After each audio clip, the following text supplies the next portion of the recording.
dari kelompok 3 akan mempresentasikan tentang hasil diskusi kita. Sebelumnya, izinkan kita perkenalkan diri dulu. Perkenalkan, nama saya Aurora Faida Putri dari absen 7. Perkenalkan, saya Firdaus Sardana dari absen 12.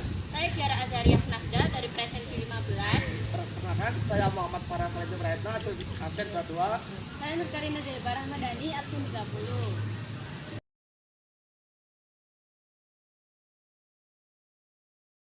Saya akan mempresentasikan slide nomor 3 dan 4. Yang pertama, latar belakang. Limbah plastik menjadi masalah lingkungan serius di sekolah. Masih banyak sampah plastik, contohnya cup gelas plastik yang belum dimanfaatkan.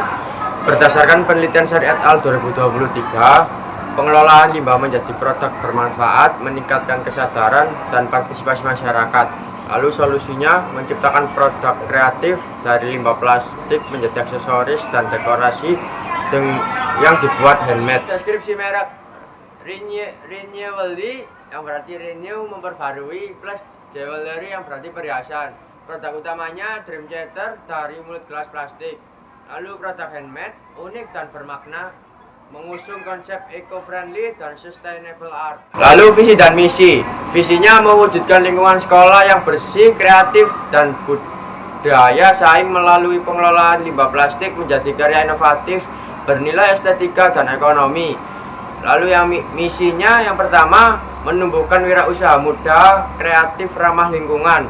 Yang kedua, menanamkan kesadaran 3R, reduce, reuse, dan recycle. Lalu yang ketiga, meningkatkan tanggung jawab sosial terhadap pelestarian lingkungan. Baik, selanjutnya di sini saya akan menjelaskan mengenai keunggulan produk. Yang pertama yakni ada kualitas bahan, yang kedua ada ramah lingkungan, dan yang ketiga adalah desain yang unik. Mengenai kualitas bahan, produk yang dibuat dari mold gelas plastik atau yang biasa disebut sebagai rim cup, sehingga membantu mengurangi limbah plastik yang sulit terurai di lingkungan. Yang kedua yakni ramah lingkungan dengan prinsip reduce, reuse, dan recycle. Setiap karya Renewally mendukung gaya hidup berkelanjutan dan peduli terhadap bumi.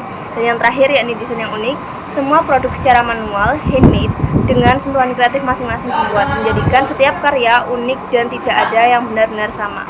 Dan slide berikutnya yakni ada model bisnis. Yang pertama adalah key partner, yakni sekolah, supplier limbah, dan marketplace. Yang kedua yakni key activities atau kegiatan utama yang kita lakukan. Yang pertama yakni ada produksi, promosi, dan penjualan. Yang ketiga ada value proposition, produk unik dari limbah plastik ramah lingkungan. Yang keempat ada customer segment, kita menargetkan para remaja dan pelajar. Yang kelima ada channel atau media yang kita pakai untuk memasarkan produk kita, yakni ada media sosial, bazar sekolah, dan marketplace. Dan yang terakhir adalah revenue, yakni penjualan online dan kegiatan kokurikuler. Selanjutnya saya akan menjelaskan slide sumber daya. Di kelompok kita mempunyai 2 manajer, 3 produksi, 4 pemasaran, dan 2 keuangan. Yang kedua bahan baku dari limbah mulut gelas plastik, benang wol, dan manik-manik. Dan modal awal kita 276.500. Selanjutnya slide analisis TOWS. Yang pertama stretch, yaitu produk kuat, bahan mudah, desain beragam. Yang kedua weakness, promosi kurang dan kemasan sederhana. Yang ketiga opportunities, tren digital marketing, pasar remaja terbuka. Yang keempat reach, persaingan produk, biaya bahan naik. Yang kelima strategi, promosi digital, peningkatan kualitas dan kemasan. Setelah itu pelatihan tim. Oke, analisis PESTEL. 1. Faktor pengaruh terhadap bisnis. 2. Politik, dukungan pemerintah pada program 3R dan UMKM. 3. Ekonomi, nilai jual handmade meningkat. 4. Sosial, tren hidup ramah lingkungan di kalangan remaja. 5. Teknologi, promosi via Instagram, Canva, CapCut. 6.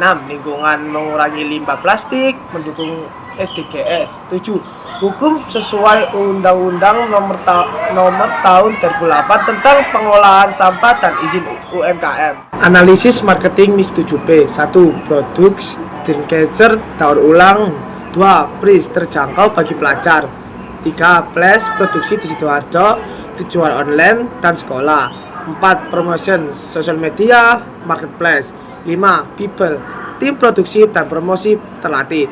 6. Proses handmade melalui beberapa tahap kreatif. 7. Physical evidence, produksi produk nyata, packaging menarik.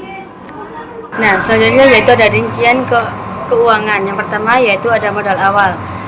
yaitu 276.500. Yang kedua modal tetap 79.500. Yang ketiga modal variabel 187.000. Yang keempat pendapatan 111.000 rupiah. Yang kelima laba bersih 2.500. Yang keenam BEP 3.786. Nah, selanjutnya yaitu ada proses produksi.